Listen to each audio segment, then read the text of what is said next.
Dans les centres de tri, les emballages plastiques sont séparés des papiers, cartons, métaux, puis triés par grandes familles de plastique. Après avoir été triés par les habitants et collectés par les camions, les déchets d'emballage plastique arrivent dans les centres de tri. C'est déjà à cette étape que se prépare leur recyclage. Une fois sur place, les camions déversent leur contenu dans une alvéole où tous les emballages sont stockés avant d'être chargés sur un grand tapis roulant. C'est là que le cheminement dans le centre de tri démarre. Pour débuter leur processus d'identification, les emballages passent tous dans une sorte de grand tamis cylindrique afin d'être séparés en fonction de leur taille.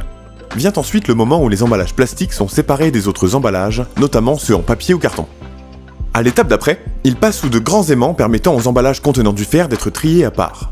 C'est ensuite au tour de ceux en aluminium comme les canettes de soda d'être séparés des emballages plastiques. Ces derniers sont alors orientés vers des trieurs optiques. La sélection des emballages selon leur taille et leur matière se précise.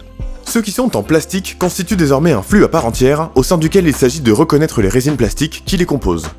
C'est le rôle des trieurs optiques. Une fois que ces derniers ont bien identifié de quel type de plastique les emballages sont constitués, un puissant jet d'air les sépare les uns des autres. Les différents flux d'emballage plastique poursuivent leur progression dans le centre de tri et terminent leur parcours dans la cabine de tri. C'est le lieu où, sur différents tapis roulants, les emballages passent sous les yeux experts de plusieurs agents qui affinent encore la qualité du tri en retirant manuellement les derniers déchets qui n'ont pas leur place ici. Il peut s'agir notamment d'objets en plastique qui ne sont pas pour autant des emballages, stylos, rasoirs, jouets, etc. Pour leur sécurité, les opérateurs de tri portent des équipements qui les protègent des risques dus aux déchets mal triés.